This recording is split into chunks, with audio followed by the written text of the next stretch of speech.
بالله من الشيطان الرجيم. بسم الله الرحمن الرحيم.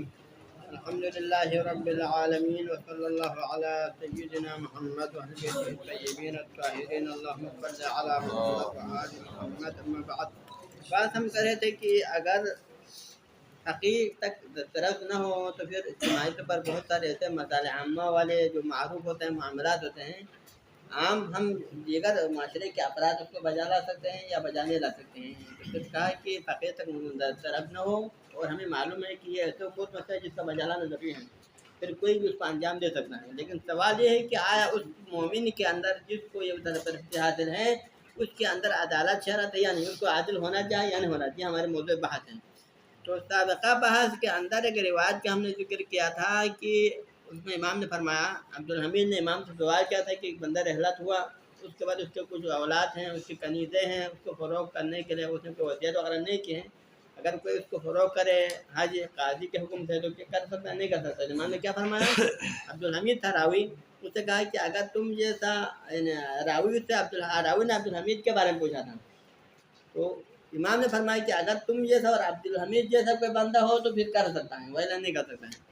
اب یہ مثل کا تم جیسا اور عبدالحمید جیسا، اس جیسے کے اندر احتمالات ہوئے کہ جیسے کیا مراد ہے، کیونکہ مماثلات کس چیز میں مماثلات؟ آیا شیعہ ہونے میں مماثلات مراد ہیں، یا فقط ثقہ ہونے میں مماثلات ہیں، یا فقیہ ہونے میں مماثلات ہیں، یا مکمل عمومی طور پر کیا ہے، یعنی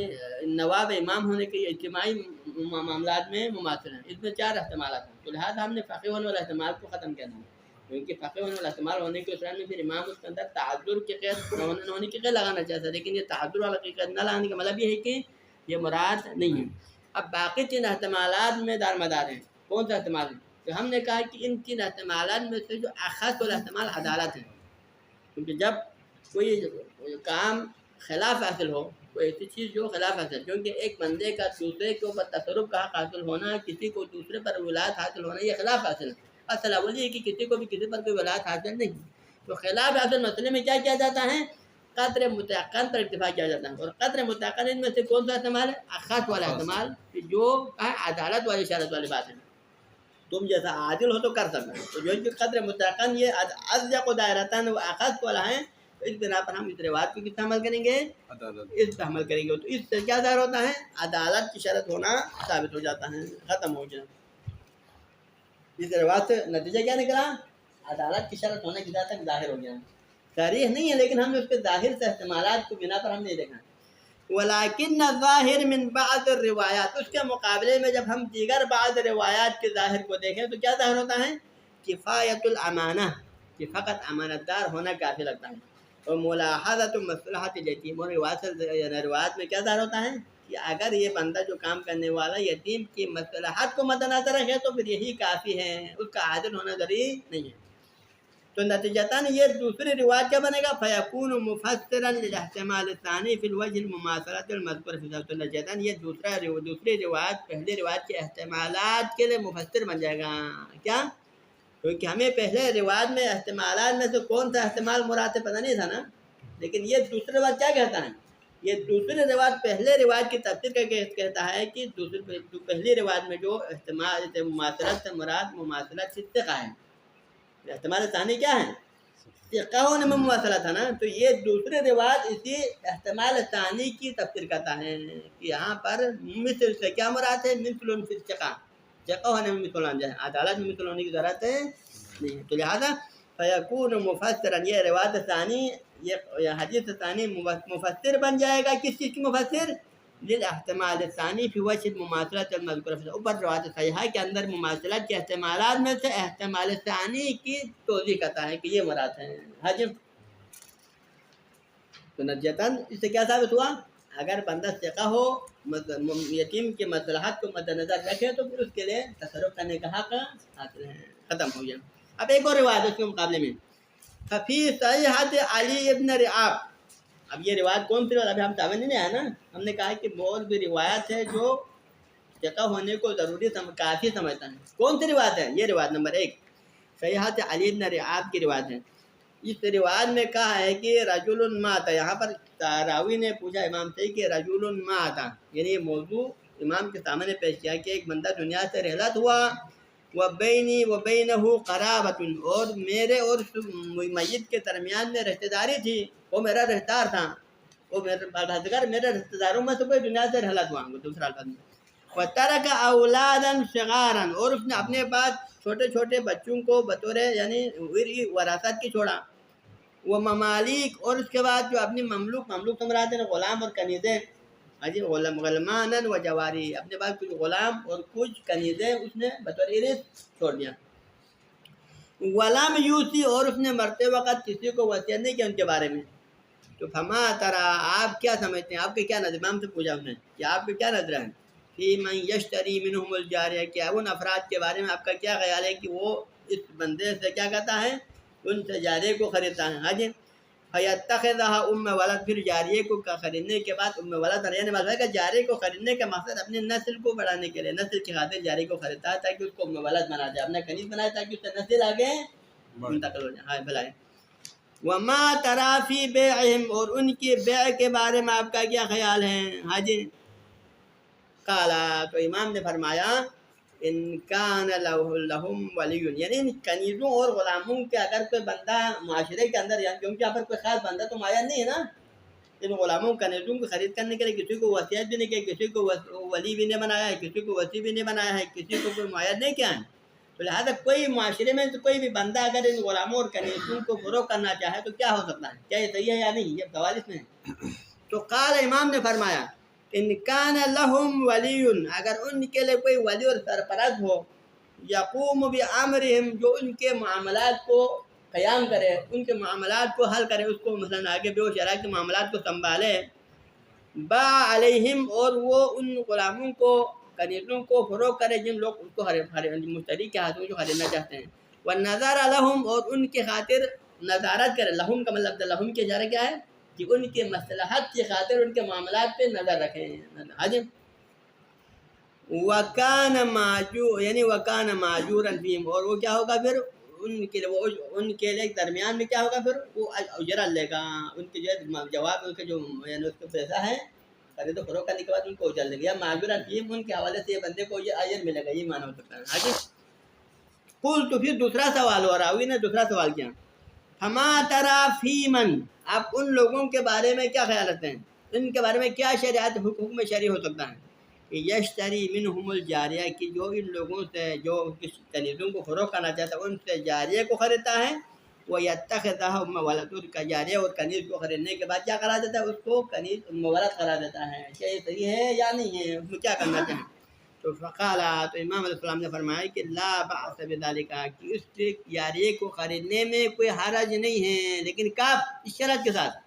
اذا باع علیہم القیم، کہ اگر اس جاریہ کو ان کو فروغ کرے، کون فروغ کرے، ایک قیم، یعنی ایک بندہ ان کے قیم بن جائے، ان کا ذمہ دار، قیم تمہارا ان کا ذمہ دار بنے، مسئولیت اپنے کندھوں پہ لے کر اس کو ذمہ داری لے لیں۔ اذا قیم بامرہم، ان کے معاملات کے اوپر کوئی بندہ قیم ہو، ان کا ذمہ دار ہو، الناظر فیما یصلحہم، اور وہ ان کے مصلحت کی خاطر نظارت کرے، ان پر نگاہ رکھے اور ان کے مصلحت کی خاطر، بچوں کی خاطر، ان کی مصلحت کی خاطر وہ کام کرے، تو پھر ایسا اگر اس شرط کے ساتھ ہو تو پھر کر سکتا ہے۔ وَلَيْسَ لَهُمْ أَن يَرْجُعُوا، اور ان کے لیے، لہم کے ضمیر وہ بچے ہیں نا، کیونکہ صغار ہیں، اب یہ صغار بچے ہونے کے ساتھ میں تو ان کی کوئی اختیارات نہیں ہے نا، لیکن اب وہ بڑے ہونے کے بعد کیا اس معاملے کے خلاف وہ اقدام کر سکتا ہے، اس معاملے کو ختم کر سکتا ہے، تو فرماتے ہیں کہ لیس لہم، ان کے لیے حق نہیں، ان کے ورثاء کو، ان کے بچوں کو حق نہیں کہ ان یرجعوا فیما فعلہ القیم، کہ اس کے قیم نے ان کی مصلحت کی خاطر جو بے و شرع کی ہیں، جو معاملات انجام دیے ہیں، بامرہم، القیم بامرہم الناظر فیما یصلحہم، امر بے معنی ان کے معاملات بنا، امر حکم نہیں، بس معاملات، وہ قیم جس نے ان کے معاملات کو انجام دیے ہیں، ان کی معاملات کی ذمہ داری اپنے کاندھوں پر لے کر ان کے اس کی خاطر انہوں نے کام کیے ہیں، فیما یصلحہم، اور وہ اس نے ان کے نقصان میں نہیں کیا ہے بلکہ ان کے فائدہ اور ان کے مصلحت کی خاطر قیم نے اپنی ذمہ داری ادا کی ہیں، تو ان کی مصلحت کی خاطر اس نے ایسا کیا، تو پھر بعد میں بالغ ہونے کے بعد اس معاملے کو نہیں توڑ سکتا، یہ بچے بڑے ہونے کے بعد، ٹھیک۔ اب آپ اس روایت کے اندر دیکھیں، اس روایت میں کیا کہا کہ کوئی بندہ ان کی مصلحت کی خاطر معاملے کو انجام دے سکتا ہے، لیکن یہاں لفظ عدالت کے قید کہیں پر بھی نہیں آیا ہے۔ شرط کیا رکھا ہے؟ مستعد 3 مقامات پر کیا کہا ہے کہ ان کے مصلحت کی خاطر ان پر نظارت کریں، ان کے مصلحت کی خاطر ان امور کو انجام دیں۔ لیکن اس قیم کے لیے کیا عدالت شرط ہے؟ یہ عدالت شرط نہیں ہے، اس حوالے سے روایت کیا مطلق ہے، اس میں عدالت کے قید نہیں لگا دیا، تو لہٰذا اس کا مطلب کیا ہے؟ فقط مصلحت کو مد نظر رکھا تو کافی ہے۔ تو اس کا مطلب دوسرا الفاظ میں استقاء ہونا چاہیے نا، کیونکہ مصلحت کی خاطر دیکھنے والا امانتدار ہو تو دے سکتا ہے، کوئی خائن ہو فاسق ہو تو نہیں دے سکتا نا، خائن ہو تو نہیں دے سکتا، لہٰذا استقاء ہونا چاہیے جو ان کے معاملات کو ان کے مصلحت کی خاطر انجام دیں، ان کے مصلحت کے خلاف انجام نہ دے دیں۔ تو لہٰذا روایت سے کیا سمجھ میں آتا ہے؟ استقاء ہونا کافی ہے، عدالت ہونا شرط ہے نہیں۔ ایک اور روایت ہے موثقۃ ذرعہ ان سمعہ، موثقہ ذرعہ ہے سماعہ سے روایت نقل ہوئی کہ رجل ماتا، ایک شخص کے بارے میں روایت ہوئی ہے کہ ماتا جو دنیا سے رحلت ہوا، وَلَهُ بَنُونَ وَبَنَاتٌ صِغَارٌ وَكِبَارٌ، اس کے کچھ بیٹے ہیں، چھوٹے بھی بچے ہیں اور بڑے بالغ بھی۔ کبار کا مطلب ہے کہ بعد بیٹے بلوغت کے حد تک پہنچ گئے ہیں، ویسا کبار نہیں کہا جاتا ہے، ٹھیک ہے۔ من غیر وصیت، لیکن اس میت نے کسی کو وصیت نہیں کی اس بچوں کے بارے میں۔ وَلَهُ خَدَمٌ وَمَمَالِكٌ، اور میت کے کچھ خدمت گزار غلام بھی ہیں، ممالک ہیں یعنی کنیزیں اور غلام ہیں مثلاً۔ وہ عقد، اور عقد مراد پہلے میت نے اپنے زمانے میں کوئی عقد وغیرہ بھی معاملہ بھی کیا ہوا، مثال حج۔ کیف یصنع الورثہ بقسمت ذالک، تو پھر ورثہ اس تقسیمات کو کیسے انجام دے گا؟ حج ورثہ حج اس تقسیم کو کس طرح انجام دے گا، اس تقسیم کرنے کا طریقہ کیا ہے؟ تو قالا، کیونکہ اب یہاں پر چھوٹے بچے بھی ہیں، ایک جو بڑا ہے، بڑا بلوغت کے حد تک ہے، باقی چھوٹے ہیں، ان کے درمیان تقسیم کرنے کا عمل کیا ہے؟ تو قالا، امام نے فرمایا ان قام رجل ثقۃ قاسمهم ذلک کلہ فلا باس، کہ اگر کوئی ایسا بندہ قیام کرے، یعنی وہ تیار ہو جائیں، قیام کا مطلب وہ بندہ تیار ہو جائے، لیکن شرط یہ ہے کہ ثقہ ہونا چاہیے، وہ رجل کیا ہونا چاہیے؟ ثقہ ہونا چاہیے، اور اس کے کیا ہے؟ قاسمهم ذلک، ان کو آپس میں کیا ہے کہ ان کے اموال کو آپس میں تقسیم کریں۔ اگر ایسا کرے تو پھر فلا باس، انہیں شرط کیا ہے؟ انہیں شرط ہے ان قام رجل ثقہ، اگر کوئی رجل ثقہ اگر اسلام کو انجام دے تو پھر فلا باس کا مفہوم کیا نہ بتائیں؟ جملہ شرطیہ کے لیے مفہوم ہوتا ہے، تو اس جملہ شرطیہ کے ظاہر مفہوم سے کیا نکلتا ہے کہ اگر وہ قیام کرنے والا بندہ ثقہ نہ ہو، غیر ثقہ کام کو انجام دے تو ففیہ باس، اس میں اشکال ہے، سمجھ آتا نہیں آتا ہے؟ تو لہٰذا باس لازم، تو لہٰذا کہ بندے کو کیا ہونا چاہیے؟ ثقہ ہونا چاہیے، لیکن عدالت کی شرط نہیں۔ بناء علی، اب اس مراد کے مطابق، اس جو ہے تفسیر کے مطابق کہ ان المراد من یوثق بہ، کہ یہاں پر انقام رجل ثقہ سے مراد یعنی ثقہ، آپ اسی ثقہ کے اندر سے معنی ملیں، یہاں اس سے مراد ایسا بندہ کہ من یوثق بہ، جس پر انسان کو اعتبار ہو، وَيَطْمَئِنُّ بِفِعْلِهِ عُرْفًا، کی اس کے فعل پہ عرفاً، کیونکہ ایک دفعہ ثقہ شرعین ہوتے ہیں، ثقہ کون ہوتا ہے؟ عادل ہی ہوتا ہے نا، لیکن عام ثقہ کس کہتے ہیں؟ جو عرف عام کے نظر میں قابل اعتبار بندہ ہو، عرف عام اس کے معاملات پر اس پر بھروسہ رکھتا ہے اور اس کے معاملات کو قابل قبول سمجھتا ہے، تو یہ بندہ ہے ثقہ ہے، ٹھیک ہے۔ من یوثق بہ وَيَطْمَئِنُّ بِفِعْلِهِ عُرْفًا، عرف عام کے نظر میں لوگ اس کے فعل سے کیا ہو؟ مطمئن ہو، گرچہ وہ عادل نہیں ہے مثلاً، تب بھی ثقہ انجام نہیں سکتا۔ وَإِن لَمْ يَكُنْ فِي مَلَكَةُ الْعَدَالَةِ، اگر اس میں ملکہ عدالت نہ بھی ہو تب بھی ثقہ ہو تو کافی ہے، اس کے مصلحت کی خاطر کام کرے تو کافی ہے۔ ہاں جی، یہ دوسری روایت، اس سے بھی کیا سمجھ آتا ہے؟ ثقہ ہونا کافی ہے۔ تیسری روایت لیکن فی صحیحۃ اسماعیل بن سعد، اب یہاں پر پھر دوبارہ رخ بدل گیا، جب تک ثقے کی بات ہو رہا ہے لیکن دوبارہ پھر عدالت کی طرف پلٹ گیا۔ ہاں جی، لیکن فی صحیحۃ اسماعیل بن سعد، لیکن اسماعیل بن سعد کی روایت صحیحہ ہے، ما یدل، یہ روایت دلالت کرتے کس کے اوپر؟ علی اشتراط تحقق العنوان العدالت، اس میں کہتا ہے کہ حتماً عدالت کے عنوان محرز ہونا چاہیے، اس قیم کو، جس امور کو انجام دینے والے کو کیا ہونا چاہیے؟ حتماً عادل ہونا چاہیے، اس روایت میں یہ عادل۔ قال، اس میں کہتا ہے، کون کہتا ہے؟ اسماعیل بن سعد، قال کا فاعل ہے راوی، وہ کہتا ہے کہ سألت الرضا علیہ الصلوۃ والسلام عن رجل، میں نے امام رضا علیہ الصلوۃ والسلام سے پوچھا ایک شخص کے بارے میں، یموت بغیر وصیت، جو بغیر وصیت کے دنیا سے رحلت ہوا۔ حج وَلَهُ صِغَارٌ وَكِبَارٌ، ولد صغار و کبار، اس مرنے والے کے لیے کیا تھے؟ بچے تھے، چھوٹے اور بڑے بھی ہیں۔ اَيَحُلُّ شَرَاءُ شَيْءٍ مِّنْ خِدَمِهِ، تو کیا یہ صحیح ہے، حلال ہے کہ ہم ان کے خدمت گزاروں کنیزوں میں سے کوئی خریدیں؟ خدم یعنی ان کے جو ہے کنیزوں یا غلاموں میں سے کوئی چیز خریدیں، وَمَتَاعِهِ، یا غلام کنیز سے ہٹ کر اس کے دیگر جو اموال ہوتے ہیں ان اموال میں سے کوئی چیز خریدیں، کیا یہ صحیح ہے یا نہیں ہے؟ مِن غیر ان يتولى القاضی بيع ذلك، اس کے بغیر کہ قاضی اس کی ذمہ داری، قاضی سے مراد قاضی عدل مراد ہے، قاضی جو مراد نہیں ہے۔ ابھی تک قاضی نے یہ ذمہ داری نہیں دی ہے، قاضی نے اپنی سرپرستی میں کسی کو اس کا ذمہ دار قرار نہیں دیا ہے، یا قاضی نے خود اپنے ہاتھوں سے کسی کو بے کرنے کا کہنے کہا ہے، تو لہٰذا قاضی نے کوئی سرپرستی نہیں لیا ہے۔ قاضی کی سرپرستی کے بغیر یہاں پر کوئی دوسرے بندے کیا کرنا چاہتا ہے، ان کے مال پر معاملہ کرنا چاہتا ہے، تو کیا یہ صحیح ہے؟ یہ مراد ہے، ٹھیک ہے جی۔ من غیر ان يتولى القاضی بيع ذلك، لیکن غلاموں یا اس اموال کے بے کے حوالے سے قاضی نے سرپرستی نہیں لیا ہے، قاضی نے ذمہ داری نہیں لیا۔ ٹھیک، یہ پہلے سوال کا پہلا حصہ، سوال کا پہلا حصہ۔ اب سوال کا دوسرا حصہ، فَإِن تَوَلَّاهُ قَاضٍ، اگر کوئی قاضی آ کر ان کے معاملات کی سرپرستی کرے، ذمہ داری لے لے، اس بے و شرع کی ذمہ داری قاضی نے اپنے ہاتھوں سے بے و شرع کی کام انجام دیا، قد تراضوا به، اور ایسے معاملات جس میں کیونکہ کبار بھی ہے نا، کیونکہ سارے بچے چھوٹے ہیں بلکہ بڑے بھی ہیں، تو لہٰذا وہ ان کے اولاد بھی، ان کے جو بڑے اولاد ہیں وہ اس پر راضی بھی ہو جائیں، مثلا ولم یستخلفہ، اور اس کے انہوں نے کیا کیا، اس کی مخالفت کرنے پر انہوں نے آمدہ اس کا اظہار نہیں کیا۔ حج یعنی آمدگی، الخلیفہ سے مراد اس کے بچے مراد ہے، خلیفہ یہاں مراد یعنی انہوں نے خلیفہ کی اس کام کی ان کی مخالفت، قاضی کے حکم کی مخالفت یا اس کے معاملات کی مخالفت نہیں کی۔ ایطیب الشرع منہ، تو کیا اس کے شرع کر سکتے ہیں، ام لا، یا شرع نہیں کر سکتے، اس کے اموال میں سے شرع کرنے کا یہ شرع جواز ہے یا نہیں، یا اس کی شرع نے جائز ہے یا نہیں؟ تو قال، تو امام نے فرمایا، امام صلی اللہ علیہ وسلم نے کیا فرمایا، اذا كان الاکابر من ولده معه في البيت، پہلا شرط نمبر 1، اس معاملے کا پہلا شرط یہ ہے کہ ڈائریکٹ کوئی بندہ اپنی طرف سے ان کی اولاد کو پوچھے بغیر نہ کرے، کیونکہ اولاد میں سے بڑے بھی ہیں نا، بالغان بھی ہیں، تو لہٰذا شرط اول ہے کہ اذا كان الاکابر من ولده معه، اس میت کے بڑے اولاد میں سے کوئی اولاد، ایک یا دو بیٹے ہیں، تو پھر اس معاملے میں اس کے ساتھ کیا ہونا چاہیے، اس بندے کے ساتھ ہونا چاہیے، جو سرپرستی کرنے والا، جو فروغ کرنے والا بندہ ہے، اس بندے کے ساتھ اس کے اولاد میں سے کوئی اس کے ساتھ ہو، پھر بے کے اندر، یعنی بے کرتے وقت، تو فلا باس، تو اس پر حرج نہیں ہے۔ شرط اول ابھی آ رہی ہے، کہ شرط ثانیہ بھی آ رہا ہے، اذا رضی الورث بالبیع، دوسری شرط، 3 شرائط اس میں رکھی امام نے۔ نمبر 1 یہ ہے کہ اس کے اولاد اس کے ساتھ ہو، فروغ کرتے تو فروغ کرتے وقت کوئی بندہ اپنی طرف سے نہیں کر سکتا۔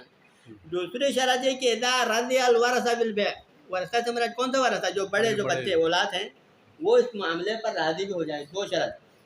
وقام عدل فی ذلک، اور ہر کوئی اپنی طرف سے ایسا نہ کریں، بلکہ اس کام کو بے شرع کرنے والا کون ہو، کوئی عادل بندہ ہو جو اس کا بے شرع کو انجام دے۔ تو لہٰذا ہماری اصل بات اس میں ہے، باقی 2 شرط گرچہ اس کے ضمنی طور پر ہے لیکن ہمارے پاس خارج ہے، لیکن اصل جو ہمارا شاہد ہے یہ آخری جملہ ہے کہ امام نے کیا فرمایا کہ بے و شرع کی ذمہ داری لینے والا کون ہونا چاہیے، ایک عادل بندہ ہونا چاہیے۔ اگر عادل ہو کر سکتا ہے تو مفہوم کیا ہے، اگر غیر عادل ہو تو نہیں کر سکتے، کہتے وہ جگہ اور فن کیوں نہ ہو۔ ہاں جی، ختم۔ ہاں، تو لہٰذا ہمارے پاس اب تک تقریباً 4 قسم کی روایت آیا ہے، ان میں سے 2 روایت کیا کہتا ہیں، عدالت کی شرط کو ظاہر کرتا ہے، لیکن 2 روایت کہتا ہے کہ جگہ ہونا کافی ہے۔ یہ تو 4 روایت۔ اب آتا ہے اصل میں، ہاں، یعنی ہاذا ہوا مفہوم الروایات، والذی ینبغی ان یقال، لیکن ہم نتیجہ کیا نکلا آخر میں،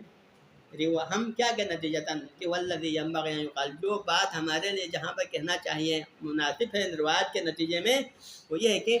انک قد عرفت، آپ نے پہلے سابقہ ابحاث میں یہ پڑھ لیا ہے کہ ان ولایت غیر الحاکم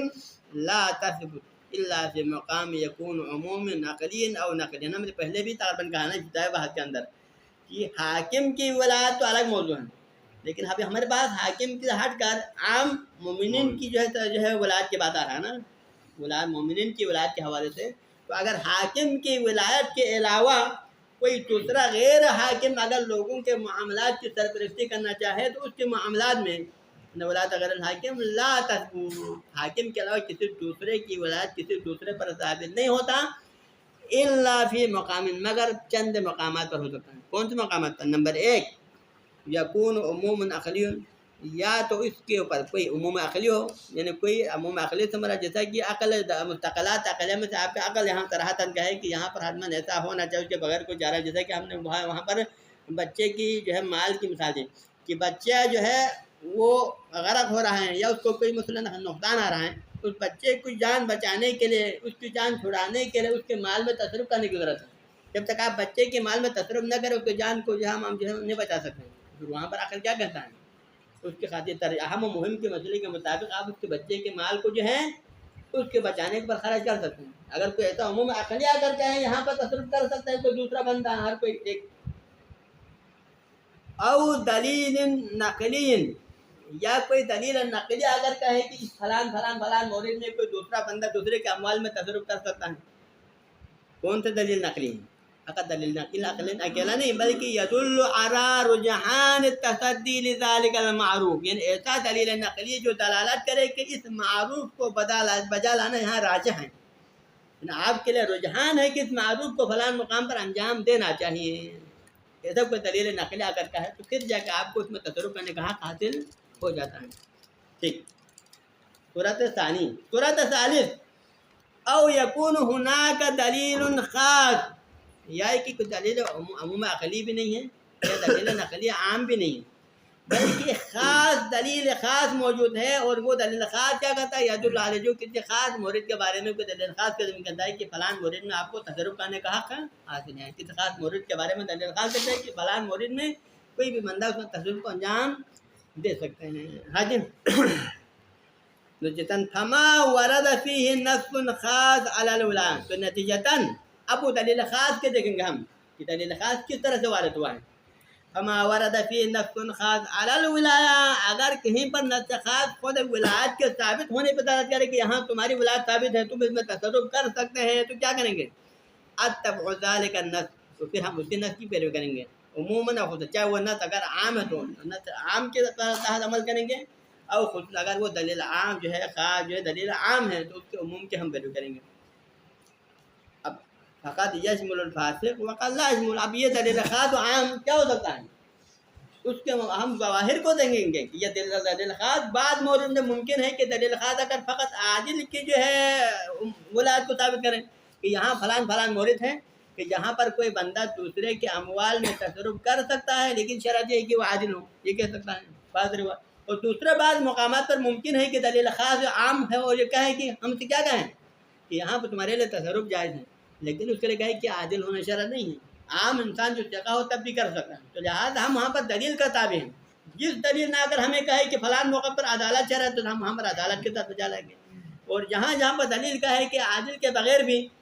فقہ کے ذریعے سے اگر کام انجام دے سکتا ہے تو وہاں پر ہم اس کی پیروی کریں گے، تو لہٰذا ہم اس کی دلیل کے تحت عمل کریں گے۔ کوئی ایسا قانون کلی نہیں کہ ہر جگہ پر یا تو عدالت شرط ہو یا ہر جگہ پر کیا ہو